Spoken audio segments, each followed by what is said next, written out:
அவங்க என்ன பிளான் பண்றாங்களாம், சென்னை நகரத்தில் இருக்கிற 4-5 தாவேகா எம்எல்ஏக்களை 20 கோடி 30 கோடி ஒட்டுமொத்தமா 180 கோடி ஒதுக்கப்பட்டதாலாம் செய்தி ஊடகங்கள்ல வருது. அவங்களுக்கு என்னென்ன எப்படியாவது ஆட்சியை கலைச்சு விஜய் இப்போ நீங்க என்னமோ நினைக்கிறீங்க 6 மாதமாக தான் திமுக அதிமுகக்குள்ள ஒரு அண்டர்ஸ்டாண்டிங் இருக்குது. எனக்கு தெரிஞ்சு ஜெயலலிதா அம்மையார் இறந்த பிறகு திமுக அதிமுகக்குள்ள ஒரு ஒற்றுமை வந்துருச்சு. கூடிய விரைவில் ஒரு 5-6 அமைச்சர்கள் கைதாவார்கள். இது என்ன கேள்விப்படுறோம்னா, துரைமுருகன் ஆட்களே விஜயோட அரசாங்கத்துக்கு போலீஸ்க்கு ரகசிய தகவல்களை கொடுத்து அமைச்சு துரைமுருகன் ஆட்கள். என்ன காரணம்? ஏன்னா அவங்களுக்குள்ள போட்டி போறாங்க. ஆனா அனிதா ராதாகிருஷ்ணன் தான் தாவேகா அரசாங்கத்தை கவுக்கிறதுல முதல் ஆளா செயல்படுறார். தங்கம் விற்று ஃபாஸ்டா பணம் பெற ஃபாஸ்ட் மணி கோல்ட் 9655796557. பேசு தமிழா பேசி நேயர்களுக்கு வணக்கம். இன்றைய சிறப்பு நேர்காணலில் நம்மோடு இணைந்திருக்கும் சிறப்பு விருந்தினர் மூத்த பத்திரிகையாளர் திரு பிரகாசம் சுவாமி அவர்கள். வணக்கம் சார். வணக்கம் சார். இப்போ சமீப காலத்தில் தமிழக அரசியலில் பெரிய அளவில் பேசப்பட்டு இருக்கக்கூடிய விஷயம் இந்த திமுக அதிமுக சேர்ந்து ஆட்சி அமைக்க முற்படுவது. அது மொத்தமாக தாவேக்காவுடைய எம்எல்ஏக்களை பேரம் பேசுகிறாங்க, விலைக்கு வாங்குவதற்காக ஒரு குழுவே அமைச்சிருக்காங்க அப்படின்றாங்க. பெரிய ஒரு சிண்டிகேட்டே இதுக்கு முன்னாடி செயல்பட்டு இருக்கு அப்படின்னு எப்படி பார்க்குறீங்க? என்ன மாதிரியான விஷயங்கள் போயிட்டு இருக்கு? தாவேகா குதிரை பேரத்தில் ஈடுபடுதுன்னு புகார் சொன்னாங்க. ஓகே. அதிமுகலேருந்து விஜயபாஸ்கர் எடுத்தாங்க, வாஷிங் மிஷின் அப்படிலாம் ஒரு புகார் பட்டியலில் வாசித்தாங்க. விஜய்க்கு அவர் ஆட்சியை தக்க வைக்கிறதுக்கு என்ன பண்ணமோ அது பண்ண வேண்டியது அவருடைய ஜனநாயக கடமை. அதில் ஒன்றும் குறை சொல்ல முடியாது. அவர் ஆட்சியை நிலைத்து நிற்கணும்னு அவர் ஆசைப்படுறதுலையும் எந்த தப்பும் கிடையாது. ஏன்னா அவர் தமிழ்நாட்டு முதலமைச்சர், ஒரு 5 ஆண்டு காலம் நல்ல சிரமமான ஆட்சியை கொடுக்கணும்னு நினைக்கிறார். விஜய் குறுக்கு வழியில் ஆட்சி வரல. மக்களால் தேர்ந்தெடுக்கப்பட்டவர். கொஞ்சம் மைனாரிட்டியாக இருந்தது, கொஞ்சம் மெஜாரிட்டி கம்மியாக இருந்தது. அது சரியாயிடுச்சு. கூட்டணி கட்சிகள் என்பது இந்தியாவுக்கு புதிதல்ல. இந்திரா காந்திக்கு பிறகு நிறையா கூட்டணி கட்சிகள் பார்த்தோம். மத்திய அரசாங்கத்தில் ஐக்கிய குஜரால், விபி சிங், மொரார்ஜி தேசாய் கூட்டணி பார்த்துருக்கோம். கூட்டணி என்பது ஒரு கொள்கை அளவிலான ஒரு ஆட்சி அதிகாரத்தை பங்கு போடுவது. ஓகே. அப்படி விஜய் ஒரு கூட்டணி கட்சிகளோட வச்சு அமைச்சர் ஆட்சி பண்ணிட்டு வர்றாரு. இப்போ 6 மாநிலங்கள் 6 சட்டசபை தேர்தலில் இடைத்தேர்தலில் ஜெயிச்சிட்டாங்கன்னா இன்னும் கொஞ்சம் வலுவாயிடுவார். இது விஜய் வலுவாகக்கூடாது என்று எண்ணுவது திமுக மட்டுமல்ல, அதிமுக கூட தான். யாரெல்லாம் இதற்கு பின்னாடி இருந்து? சில பேர் சொல்கிறாங்க ஸ்டாலினோட மறைமுக ஆதரவு இருக்குன்னு. அவங்க என்ன பிளான் பண்ணுறாங்களாம், சென்னை நகரத்தில் இருக்கிற 4-5 தாவேகா எம்எல்ஏக்களை 20 கோடி 30 கோடி தாவேகா எம்எல்ஏக்கெல்லாம் நடுத்தர குடும்பத்தை சேர்ந்தவங்க. அவங்க ஏன் அரசியலுக்கு வந்தாங்கன்னா, விஜயன்ற ஒரே புள்ளிக்கோசம் அரசியலுக்கு வந்தாங்க. வேறு எந்த காரணமும் கிடையாது. விஜயால் ஈர்க்கப்பட்டு அரசியலுக்கு வந்தவர்கள். பெரும் பணம் சுமந்தார்கள் இல்லை. இப்போ நம்ம ரமேஷ்லாம் பார்த்தீங்கன்னா, ஹெச்ஆர்என்சி மினிஸ்டர்லாம் அவங்க அம்மா ஒரு வீட்டில் சமையல் ஒர்க் பண்ணேன், தப்பு தரல, அந்த மாதிரி ஏழ்மையான குடும்பத்தில் பிறந்தவர். சமையல் செய்து ஜீவனம் செய்கிறவர். அந்த மாதிரி பல எம்எல்ஏக்கள் நடுத்தர வர்க்கத்துக்கு கீழ் உள்ள ஒரு வர்க்கத்தை சேர்ந்தவங்க. அவங்களுக்கு லட்சக்கணக்கான பணம்லாம் பார்க்குறதுங்கிற அரிதான காரியம். தாவேகா எம்எல்ஏக்கள் பணத்துக்கோசரம் ஆட்சிக்கு வரல, பணம் சம்பாதிக்க ஆட்சிக்கு வரல. விஜய் என்ற ஒரு ஒத்த புள்ளியில் வந்திருக்காங்க. விஜய் தான் ஒட்டுமொத்தமா 180 கோடி ஒதுக்கப்பட்டதாலாம் செய்தி ஊடகங்கள்ல வருது. அவங்களுக்கு என்னென்ன எப்படியாவது ஆட்சியை கலைச்சு விஜய் என்ன நினைச்சாங்க விஜய் ஏதோ ஒருவர் ஆட்சி பண்ணுவார் அப்படின்னு நினைச்சாங்க. விஜய் நாளுக்கு நாள் ஸ்ட்ராங்காக போகிறது அவங்களுக்கு கண்ணை உறுத்துது. ரொம்ப ஒரு சாட்டையை கையில் எடுத்துட்டார் விஜய். எங்கே லஞ்ச லாவணி ஊழல் எல்லாம் ஒழிக்க ஆரம்பிச்சிட்டாரு. பத்திரப்பதிவு துறையெல்லாம் இப்போ 10 பைசா வாங்குறது இல்லை. என்னோட நண்பர் நேற்று போய் போன வாரம் ஒரு வீடு ரிஜிஸ்டர் பண்ணிட்டு வந்தார். அவர் கவர் கொடுத்த போது சப்ரிஜிஸ்டர் ஆஃபீஸ் வேணான்ட்டாங்க. ஐயா வேணாம், நீங்கள் பயமாக இருக்கு, நீங்கள் எடுத்துங்க, ஒரு ஸ்வீட் பேக்கெட் மட்டும் கொடுங்க போதும், வேறு ஒன்றுமே வேண்டாம் அப்படின்ட்டான். அவர் சொன்னால் நம்ம ஊரில் தமிழ்நாட்டில் பத்திரப்பதிவு துறையில் பணம் வாங்காமல் நடக்குதா அப்படின்ற ஒரு நிலைமை வந்திருக்கு. இது என்ன ஆகி போயிடுதுன்னா, இந்த மாதிரி திங்க் பண்ணலாம். திமுக அதிமுகவுக்கு இதே நிலை தொடர்ந்தால் தாவேகா மக்கள் மத்தியில் செல்வாக்கு பெற்றுவிடும், பாப்புலாரிட்டி அதிகமாகிடும்.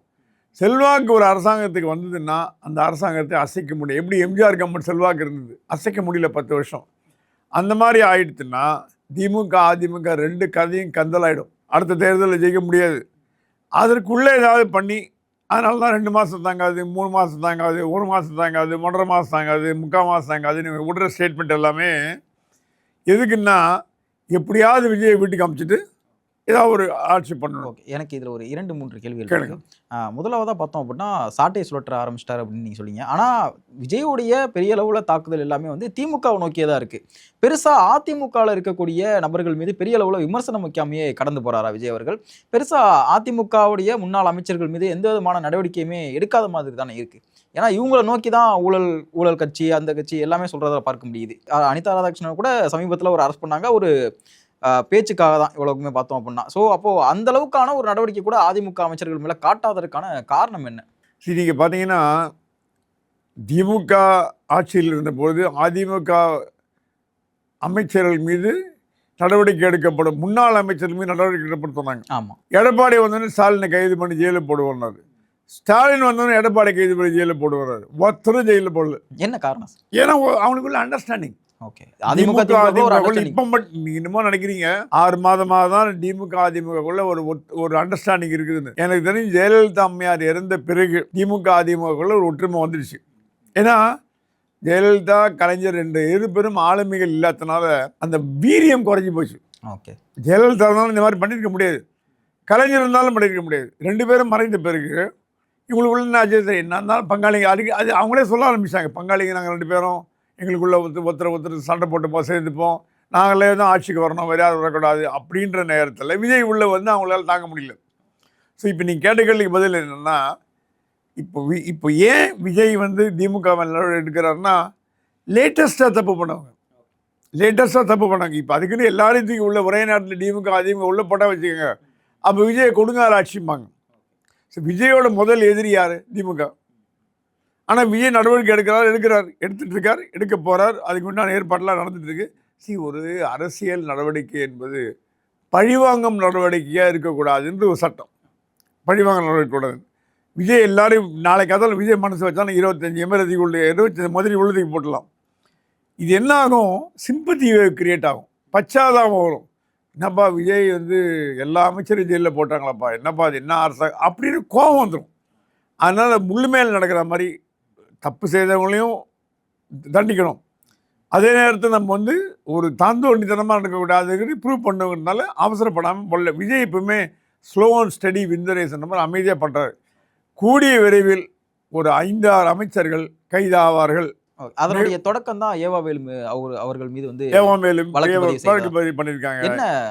ஏவாவேலு வந்து செந்தில் கனரக்கானன்னு சொன்ன மாதிரி கட்டாமையே பில் போட்டாராம். பாலம் கட்டாமல், பிரிட்ஜு கட்டாமல், ரோடு கட்டாமல், எல்லாம் கட்டாமல் அவருக்கு கேள்வி பிடபிள்யூ ரோடு போட்டாங்க. இது என்ன கேள்விப்படுறோம்னா, துரைமுருகன் ஆட்களே விஜயோட அரசாங்கத்துக்கு போலீஸ்க்கு ரகசிய தகவல்களை கொடுத்து அமைச்சு துரைமுருகன் ஆட்கள். என்ன காரணம்? ஏன்னா அவங்களுக்குள்ள போட்டி போகிறாங்க. ஏவாவேலுக்கு துரைமுருகன் ஆகாது. ஏன்னா துரைமுருகன் வந்து பொதுப்பணித்துறை அமைச்சராக வந்திருக்க வேண்டியது, ஏவாவேலுக்கு போனது இவருக்கு பிடிக்கல. ஸோ அவர் டிபார்ட்மெண்ட்டில் ஆளுங்களை வச்சு டீட்டெயில் கலெக்ட் பண்ணிட்டார், போட்டு கொடுத்து கவர்மெண்ட்டில் போட்டு கொடுத்தார். கவர்மெண்ட்டுக்கு யார் கொடுத்தா என்ன, அவங்களுக்கு நியூஸ் தானே. அதில் அந்த செய்தியில் நம்பகத்தன்மைன்னா ஆக்ஷன் எடுக்க போகிறாங்க. ஸோ திமுகக்குள்ளே குழப்பம் ஆகிடுது. ஏவாவேலு பெரிய சாம்ராஜ்யமே நடத்துகிறார். அவர் திமுகவோட கோட்டையோட தளபதியாக இருக்கார். கேஎன்ஆரில் ஒன்றுமே அந்த அளவுக்கு வந்து. ஏவாவேலு குறித்து பேசும்பொழுது ஏவாவேலு அவர்களுடைய ஒரு சிண்டிகேட், ஒரு கார்ட்டல் அமைப்பு போல கரூரில் ஒரு பெரிய சாம்ராஜ்யமே வச்சிருந்தாரு ஏவாவேலு அவர்கள். அதற்கு செந்தில் பாலாஜி அவர்களுமே உடந்தையாக இருந்தார்லாம் சொல்லப்படுது. இல்லை, இவங்களுக்குள்ள அப்பப்போ சண்டை போட்டுப்பாங்க, அப்பப்போ ஒன்றா சேர்த்துருவாங்க.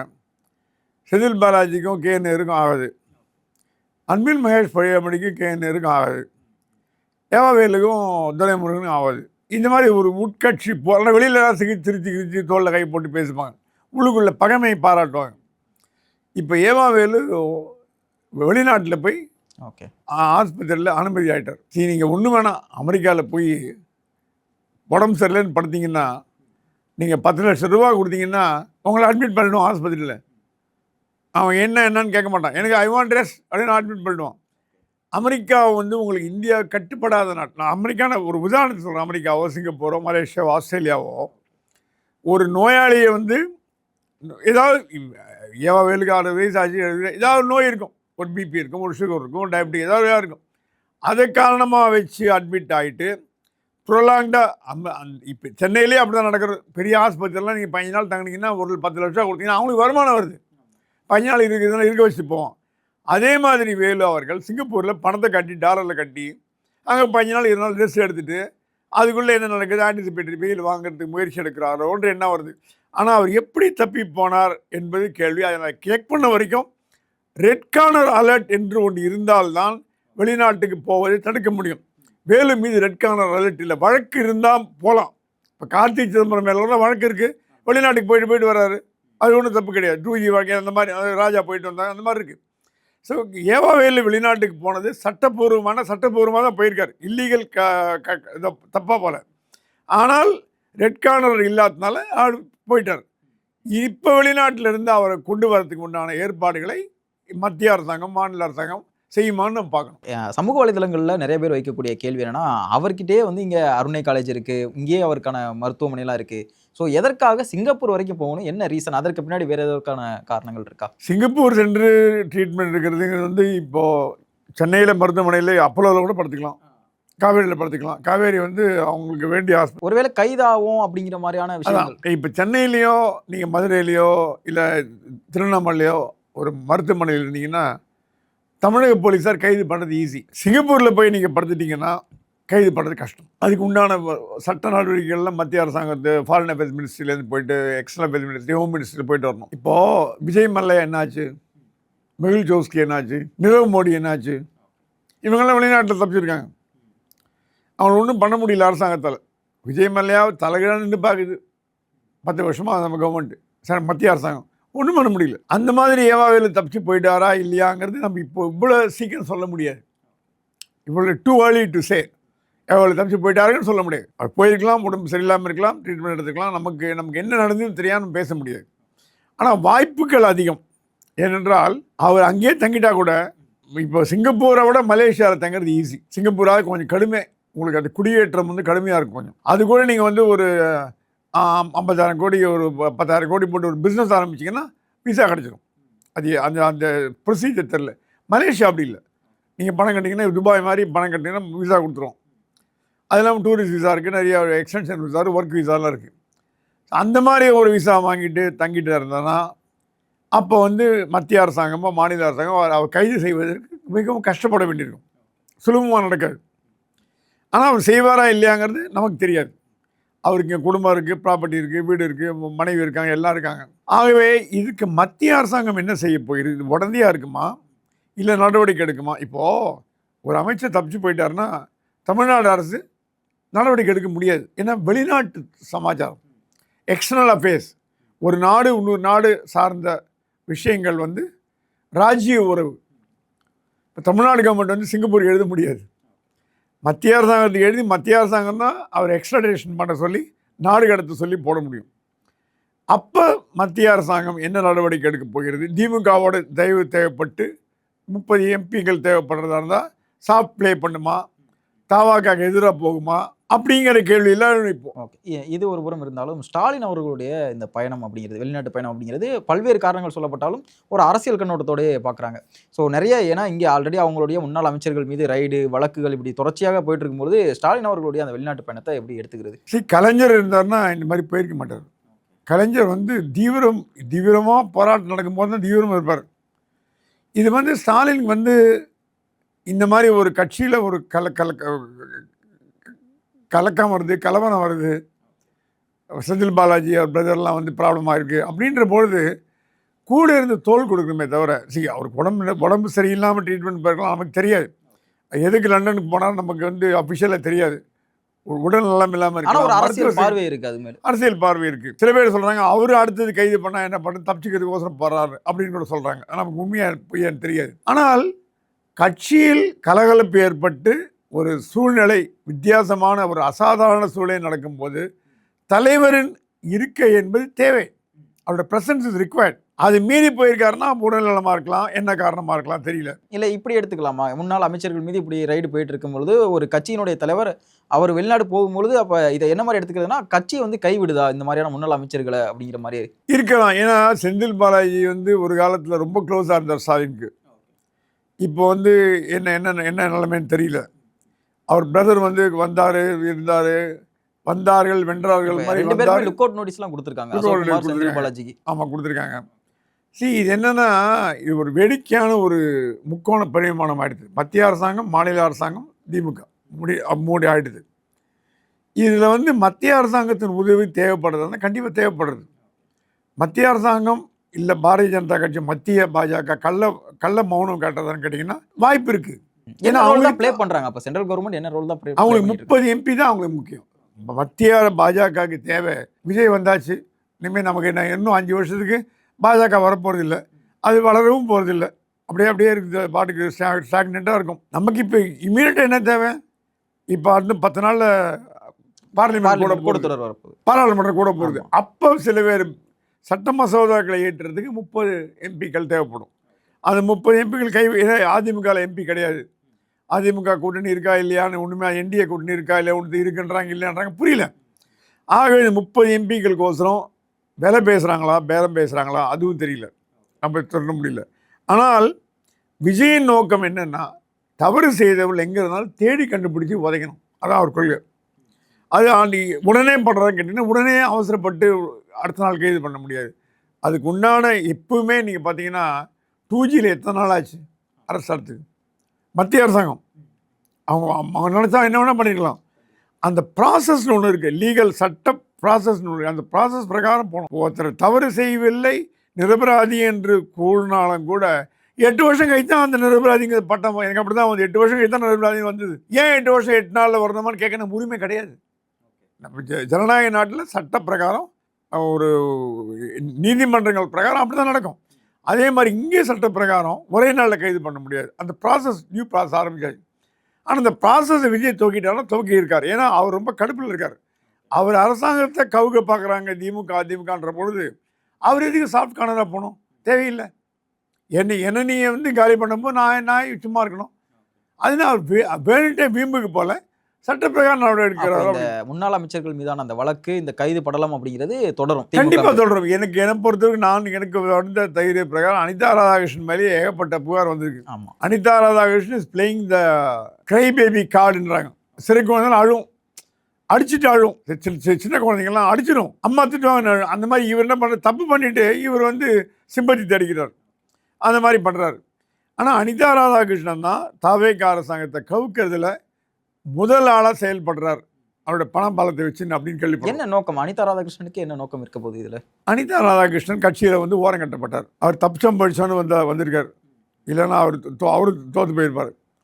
அவருக்கு எப்படியாவது திருப்பி நம்ம திமுகவில் ஒரு நல்ல பேர் எடுக்கணும். அது இல்லாமல் இவங்களுக்கு என்னென்னா யார் தலையில் கத்தி அதிகமாக தொங்குதோ அவங்க தான் தப்பிக்க பார்ப்பாங்க. அனிதா ராதாகிருஷ்ணன் மாட்டி உள்ள ஜெயிலுக்கு போனான்னா 5 வருஷம் 10 வருஷம் உள்ள இருக்கணும். அது எப்படி தடுக்கலாம்? விஜய் வீட்டுக்கு அமிச்சிட்டான்னா அடுத்து எடப்பாடியோ உதயநிதி யாரோ உட்கார வச்சா நம்ம தப்பிச்சிக்கலாம். ஸோ அவர் தப்பிப்பதால் உண்டான முயற்சிகள் தான் விஜய் ஆட்சி எடுக்கணும். விஜய் ஆட்சி எடுத்தால் எல்லாம் தப்பிச்சிக்கலாமே. அந்த மாதிரி ஸ்டாலினுக்கு தெரியாமல் நடந்திருக்கா, தெரிஞ்சு நடந்திருக்கா தெரியல. ஆனால் கனிமொழி சொன்னாங்களா திமுக அதிமுக உறவு கூடவே கூடாது, எக்காரணத்துக்கு கலைஞர் ஆன்மா மன்னிக்காது, கூடவே கூடாது. யார் மீடியேட்டரா இருந்தது? திமுக அதிமுகவிற்கான அந்த கூட்டணி பேச்சுவார்த்தையில யார் மீடியேட்டரா இருந்தாங்க? யார் இதற்கான பின்னணியில் இருந்தது? யார் பின்னணியில் இருந்தது? சில பேர் ரஜினிகாந்த்ன்றாங்க, சில பேர் வந்து அனிதா ராதாகிருஷ்ணன்றாங்க, சில பேர் 3 எக்ஸ் எம்பின்றாங்க. இது என்னன்னா நீங்கள் ஒரு விஷயத்தை கவனிக்கணும். கலைஞர் இருந்த வரைக்கும் அதிமுக எம்எல்ஏக்கள் திமுக எம்எல்ஏ மூஞ்ச கூட திருப்பி பேசுறத விடுங்க, திருப்பி கூட பார்க்க மாட்டாங்க. அதே மாதிரி இந்த திமுகவில் இருக்கிறவங்களும் அதிமுக பேச மாட்டாங்க. 2 பேரும் இணைந்த பிறகு சட்டசபை லாபியில் ஒன்றா உட்காந்து காஃபி சாப்பிட்றாங்க, டீ சாப்பிட்றாங்க. அவங்களுக்கு மீடியேட்டரே தேவையில்லை. எடப்பாடி ஃபோன் எடுத்து என்ன ஸ்டாலின் எப்படி இருக்குன்னு கேட்பார், ஸ்டாலின் ஃபோன் எடப்பாடி ஐயா எப்படி இருக்குன்னு கேட்பாங்க. KN நேரு கூப்பிட்டு இவர்கிட்ட பேசுவார், இங்கே ADMKல வேலுமணி தங்கமணிகிட்ட. ஸோ அந்த மாதிரி நட்பாக பழகிறதுக்கப்புறம் இது எதுக்கு உங்களுக்கு மிடில்மேன் தேவையில்லையே, மிடில்மேனே தேவையில்லை. ஸோ இந்த 2 கட்சிகளும் நேச்சுரல் ஃபோர்ஸஸில் இணைஞ்சு வருதுன்னா அந்த மேக்னெட் அப்படியே கொஞ்சம் கொஞ்சமாக கிட்ட வருது. 2 சேர்ந்து ஒரு கட்சியாக வருமா, வாய்ப்புகள் அதிகம், நமக்கு தெரியல. ஏன்னா 2 பலவீனப்பட்ட கட்சி. விஜய் எதிர்க்கிறதுக்கு 2 பலவீன கட்சி முக்கியமாக, ஒரு பலம் பொருந்தி கட்சி முக்கியமான, ஒரு பலம் பொருந்தி கட்சி தான் அவங்களுக்கு பொறுத்த வரைக்கும் முக்கியம். அது மக்கள் எடுத்துக்கொள்வாங்களா, தொண்டர்களை எடுத்துக்கொள்வாங்களா நமக்கு தெரியாது, அவங்க என்ன முடிவு பண்ணுறாங்க. ஆகவே 2 பலம் இல்லாத கட்சிகள் ஒன்று சேருவதற்கான வாய்ப்புகள் இருக்குன்னு நம்ம. ஓகே, இந்த ஜூலை 10 கரூர் போறார் முதலமைச்சர். இந்த கரூர் போவதற்கு முன்னாடியே செந்தில் பாலாஜி அவர்கள் கைது செய்யப்படுவதற்கான வாய்ப்புகள் இருக்கு. ஒரு உள்ளரங்குல நடந்த இந்த கூட்டத்தில் முதலமைச்சர் இண்டிவிஜுவலாகவே உத்தரவிட்டிருக்கதாலாம் நிறைய செய்திகள் பரவிட்டு இருக்கு சமூக வலைதளங்களில். எப்படி பார்க்குறீங்க? ஜூலை 10க்கு முன்னாடியே வந்து செந்தில் பாலாஜி அவர்கள் கைது செய்யப்படுவதற்கான வாய்ப்புகள் இருக்கா? ஏன்னா ஒரு உள்ளரங்கு நடந்த மீட்டிங்கில் முதலமைச்சர் வந்து இண்டிவிஜுவலாக உத்தரவிட்டிருக்கார், இந்த மாதிரி செந்தில் பாலாஜி அவர்களை வந்து கைது செய்யணும். கரூர் விவகாரத்தில் வந்து முதலமைச்சர் அவர்களுக்கு தனிப்பட்ட முறையிலே கோபம் இருக்குது செந்தில் பாலாஜி அவர்கள் மீது அப்படின்னு சொல்லப்படுது. இது கரூர் மேட்டரில் வந்து தமிழக முதலமைச்சர் விஜய் பாதிக்கப்பட்டார். பல நாட்கள் வந்து அவர் சோகத்தில் இருந்தது நம்ம பார்த்தோம். ஏன்னா திட்டமிட்டு சதி திட்டம் தீட்டினாங்க திமுகவில். ஓகே, செந்தில் பாலாஜி யார் ஒன்றா இருக்கலாம், நமக்கு யாருன்னு கேட்டால் என்கொயரி கமிஷன் முடியும் நம்ம சொல்ல முடியாது. செந்தில் பாலாஜி மீது ஒரு சந்தேக பார்வை இருக்கிறதுனால சொல்லலாம். ஆனால் கரூரில் போய் விஜய் போகிறதுக்கு முன்னாடி தப்பு செய்தவர்களை தண்டித்தால் மட்டுமே அவருடைய வெற்றி பயணம் நிறைவேறும். ஓகே, அங்கே போயிட்டு பாருங்கள், இந்த மாதிரி பண்ணிட்டாங்க, நாங்கள் தண்டிச்சிட்டோம் அப்படின்னு சொல்கிறது உண்டான ஒரு ஸ்டாண்ட் எப்படி, வெறுமை போய் பார்த்து வர ஸ்டாண்ட் எப்படி? இதுக்கு 2க்கும் வித்தியாசம் இருக்கு இல்லையா? சார், தப்பு செய்தாலும் தண்டிச்சிட்டாங்க. நீங்கள் பாதிக்கப்பட்ட மக்கள், கரூர் மக்கள், இவங்க தப்பு பண்ணாங்க, அவங்க மேல் நடவடிக்கை எடுத்துட்டோம், இப்போது உங்களுக்கு என்ன உணவோ பண்ணித்தரேன் அப்படின்னு சொல்கிறது இருக்கிற ஒரு இந்த ஃப்ளெக்சிபிலிட்டி சும்மா வெறுமை போயிட்டு வரல இருக்கும்னு எனக்கு சொல்லலை. ஸோ உள்ளரங்கு மீட்டிங்கில் என்ன சொன்னாலும் நமக்கு தெரியாது. நமக்கு செந்தில் பாலாஜி அவர்கள் கைது செய்யப்பட வாய்ப்புகள் அதிகம்னு கேட்டீங்கன்னா அதிகம்னு நான் சொல்லுவேன். ஏன்னா அப்போ தான் வந்து கம்ப்ளீட் ஆகும். விஜயோட கரூர் விஜயம் எப்போ முழுமை அடையும் என்றால் செந்தில் பாலாஜி கைது செய்யப்பட்ட பிறகே முழுமையடையும் நம்ம கருதலாம். உலக தமிழ் சொந்தங்களுக்கு வணக்கம். நான் ராஜவேல் நாகராஜன். பேசு தமிழா பேசு வலையொலியுடைய வளர்ச்சிக்கு நீங்களும் உறுதுணையாக இருக்கணும்னு நினச்சிங்கன்னா இந்த வீடியோடைய டிஸ்கிரிப்ஷனில் இருக்கக்கூடிய ரேசர் பே லிங்கை கிளிக் பண்ணுங்கள்.